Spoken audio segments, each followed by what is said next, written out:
ನೋಡಪ್ಪ ಆ ಹುಡುಗಂಗೆ ನಾನು ಉತ್ತರ ಕೊಡೋಕೆ ನಂಗೆ ಇಷ್ಟ ಇಲ್ಲ. ನಮ್ಮ ಬೇರೆ ಲೋಕಲ್ ಲೀಡರ್ಸ್ ಇದ್ದಾರೆ, ಉತ್ತರ ಕೊಟ್ಕೋತಾರೆ. ಅವ್ರ ಲೋಕಲ್ ಲೀಡರ್ಗಳಿದ್ದಾರೆ. ಆ ನಟರಾಜ ನೋಡ ಇವನು ಕೊಡಪ್ಪ ಅದೇನೋ ಅವ್ರಿಗೆ. ನನಗೆ ಅವ್ರ ಸ್ಟೇಟಸ್ಸೇ ಗೊತ್ತಿಲ್ಲ ನನಗೆ ಇನ್ನ. ಏನೋ ಪಕ್ಷದ ಅಧ್ಯಕ್ಷರು ಮಾಡಿದ್ಮೇಲೆ ಬೇಕಾದ್ರೆ ಉತ್ತರ ಕೊಡೋ. ನರೇಂದ್ರ ಮೋದಿಗೂ ಹಂಗೆ ಕೇಳಿದ್ರು. ಈಗ ದೇವೇಗೌಡರು ಹೇಳಿರುವೆ, ಈಗ ನಿಮ್ ಬಿಜೆಪಿ ಗೌರ್ಮೆಂಟ್ ಬಂದ್ಬಿಟ್ರೆ ನಾನು ದೇಶ ಬಿಟ್ಟು ಹೊಂಟೋಗ್ತೀನಿ ಅಂತ. ಇವ್ರು ನರೇಂದ್ರ ಮೋದಿ ಹೇಳಿದ್ರು ಬೇಡ ಬೇಡ ನಮ್ಮನೇಲೇ ಜಾಗ ಕೊಡ್ತೀನಿ ಬನ್ನಿ ಅಂತ ಕರ್ತಿದ್ರು ಅವ್ರಿಗೆ. ಇಲ್ಲಿ ಅವ್ರದ್ದೆಲ್ಲ ನಾವು ಸೀರಿಯಸ್ ಆಗಿ ತಗೊಳಕ್ ಆಗಲ್ಲ. ಟೈಮ್ಗೆ ಹೆಂಗ್ ಬೇಕು. ಈಗ ರಾಜ್ಯಸಭಾ ಬೇರೆ ಆಗ್ಬೇಕಲ್ಲಪ್ಪ, ಅದಕ್ಕೆ ಮಾತಾಡ್ತಾರೆ.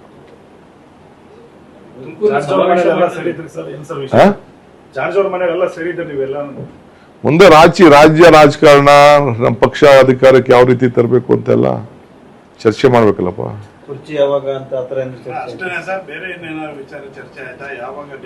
ನೀವೇ ಎಲ್ಲ ಸ್ಟೋರಿಗಳು ಮಾಡ್ತಾ ಇದೀರಲ್ಲ, ಮಾಡಿ.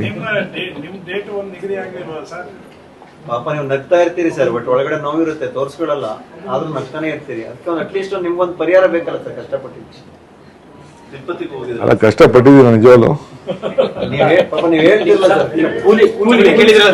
ನಾನು ಕೂಲಿ ಯಾರಿಗೂ ಕೇಳಿಲ್ಲ. ನಾನೇ ಆ ಕೂಲಿ ಕೇಳಲಿ? ನಾನು ಕೂಲಿಗಿಲಿ ಭಗವಂತ ಒಲಿಬೇಕಲ್ಲ ಸರ್.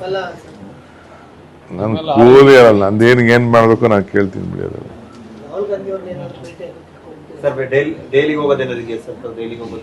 ಕರೆದಾಗ ಹೋಗ್ತೀನಿ, ಕರಿತೀನಿ ಅಂತ ಹೇಳಿದ್ದಾರೆ ನನಗೆ.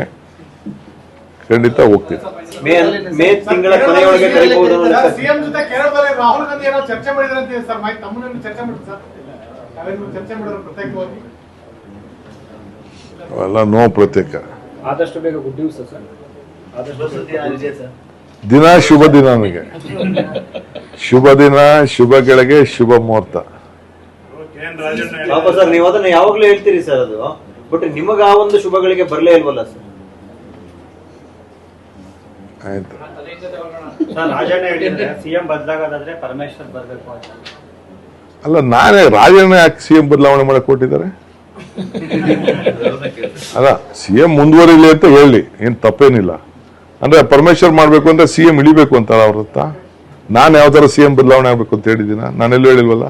ರಾಜಣ್ಣನೇ ಈಗ ಸಿಎಂ ಬದಲಾವಣೆ ಮಾಡಕ್ ಕೊಟ್ಟಿದ್ದಾರೆ. ಅವ್ನು ಕೇಳ್ಬೇಕು ನೀವು. ನನಗೆ ಗೊತ್ತಿಲ್ಲ. ನಾನು ಹೇಳಿದ್ದೀನಪ್ಪ ಸಿಎಂ ಬದಲಾವಣೆ ಆಗ್ಬೇಕು ಅಂತ ಯಾವತ್ತು ಮಾತಾಡಿದ. ನಮ್ದು ಅವ್ರದ್ದು ಏನೋ ಇದೆ, ಅದು ಬೇರೆ ವಿಚಾರ.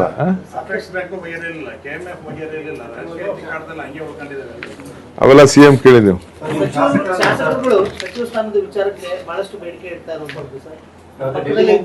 ಅದು ಚೀಫ್ ಮಿನಿಸ್ಟರ್ ಕೇಳಿ. ಚೀಫ್ ಮಿನಿಸ್ಟರ್ ನಾನು ಎಕ್ಸ್ಪ್ಯಾನ್ಷನ್ ಮಾಡ್ತೀನಿ ಅಂತ ಹೇಳಿರೋರು.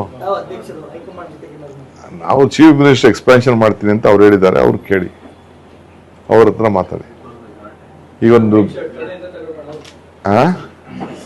ಸಿದ್ದರಾಮಯ್ಯ ಅವರು ಕ್ಯಾಬಿನೆಟ್ ಎಕ್ಸ್ಪೆನ್ಷನ್ ಮಾಡ್ತೀನಿ ಒಂದ್ ಕಡೆ ಹೇಳ್ತಾರೆ, ಇನ್ನೊಂದ್ ಕಡೆ ಹೈಕಮಾಂಡ್ ಓಕೆ ಮಾಡಿದ್ರೆ ನಾನು ಅಧಿಕಾರ ಬಿಟ್ಕೊಡ್ತೀನಿ ಅಂತ ಎರಡು ಹೇಳ್ತಿದ್ದಾರೆ. ಅವರೇ ಎರಡು ಹೇಳ್ತಿದ್ದಾರೆ, ನೀವು ಮಾತ್ರ ಮುಂದುವರ್ತಾ ಇಲ್ಲ, ನೀವು ಅಲ್ಲೇ ಇದ್ದೀರಾ. ನಿನ್ನೆ ತಿರುಪತಿಯಲ್ಲಿ ನೀವು ದೇಶದ ಆರ್ಥಿಕ ಪರಿಸ್ಥಿತಿ ಪರಿಹಾರ ಆಗುತ್ತಂತ ಬೇಡ್ಕೊಂಡಿದ್ದೀರಿ, ಬೇರೆ ಏನ್ ಬೇಡ್ಕೊಳ್ಳಿ ಸರ್?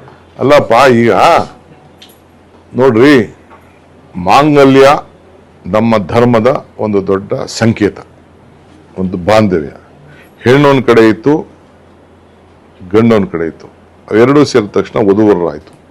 ಅಕ್ಕಿ ಒಂದ್ ಕಡೆ ಇರ್ತದೆ, ಅರ್ಶನ ಒಂದ್ ಕಡೆ ಇರ್ತದೆ. ಅವೆರಡೂ ಇರಿದ ತಕ್ಷಣ ಮಂತ್ರಾಕ್ಷತೆ ಆಯ್ತು. ಈ ಹೆಣ್ಗೂ ಗಂಡಿಗೂ ಒಂದು ಬಾಂಧವ್ಯದ ಬಂಧನ ನಮ್ಮ ಹಿಂದೂ ಧರ್ಮದಲ್ಲಿ ಒಂದು ಮಾಂಗಲ್ಯ. ಅದು ದೇವತೆಗಳು ಈ ಕಾಲದಿಂದ ಕೂಡ ಬಂದಿದೆ. ದೇವ್ರಿಗೂ ಕೂಡ ನಾವು ಮಾಂಗಲ್ಯನ ಕಟ್ತೀವಿ.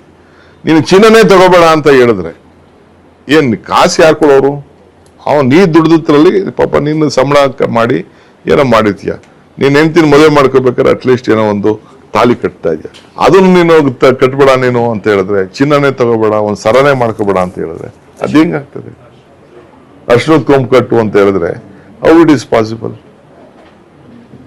ನಮ್ಮ ಹೆಣ್ಮಕ್ಳು ಈಗ ಅವರು ನೀ ಬೆಲೆ ಇಲ್ಲ ನಿಲ್ಸಕ್ಕಾಗ್ಲಿಲ್ಲ, ಬೆಲೆ ಏರಿಕೆನ ನೀನ್ ನಿಲ್ಸಕ್ಕಾಗ್ಲಿಲ್ಲ. ಈಗ ನೀವೇನು ಎಣ್ಣೆ, ಅಡಿಗೆ ಎಣ್ಣೆನೂ ಕಡಿಮೆ ಉಪಯೋಗಿಸಿ ಅಂತ ಇದ್ದಾರೆ, ಪೆಟ್ರೋಲ್ ಕಡಿಮೆ ಉಪಯೋಗಿಸಿ, ಡೀಸೆಲ್ ಕಡಿಮೆ. ಇವರೇನೋ ಒಂದೇನೋ ಮಾಡ್ತಾರೆ, ಆಯ್ತಪ್ಪ, ಒಂದಿನ 2 ದಿನ ಓಡಾಡ್ತಾ ಇದ್ರೆ. ಈಗ ದಿನ ಓಡಾಡ್ತಾರೆ ಅಂದ್ರೆ ಸೋಮಣ್ಣಾಗ್ಲಿ, ಮಂತ್ರಿಗಳಾಗ್ಲಿ, ಬೇರೆಯವರಾಗ್ಲಿ ಎಲ್ಲ ಬಿಟ್ಬಿಟ್ಟು ಮೆಟ್ರೋಲ್ ಓಡ್ತಾ ಇದಾರೆ ಅವರು. ಅವರೆಲ್ಲ ಲೀಡರ್ಗಳು, ಎಲ್ಲ ಮಂತ್ರಿಗಳು, ಎಲ್ಲ ರಾಜ್ಯದಲ್ಲಿರುವಂತ ಎಲ್ಲ ದಿನ ಬಿಟ್ಬಿಟ್ಟು ಒಂದಿನ ಫೋಟೋ ಶೂಟ್ ಬಿಟ್ರೆ ಬೇರೆ ಅವರೆಲ್ಲ ಓಡಾಡ್ಲಪ್ಪ, ಯಾರು ಬೇಡ ಅಂತಾರೆ, ನಮ್ದೇನು ಅಭ್ಯಂತರ ಇಲ್ಲ. ಪೆಟ್ರೋಲ್ ಆರು ಉಳಿಸ್ಲಿ, ಡೀಸೆಲ್ ಆರು ಉಳಿಸ್ಲಿ, ಎಲ್ಲರೂ ಅವ್ರ ಮಾತು ಕೇಳಲಿ. ಊಟನೇ ಮಾಡೋದು ಬೇಡ ಅವರು, ಎಣ್ಣೆ ಹಾಕೊಂಡು. ಎಣ್ಣೆ ಅಂದ್ರೆ ಅಡಿಗೆ ಎಣ್ಣೆ ಅಪ್ಪ, ಅದೇನೇ ಬೇಡ.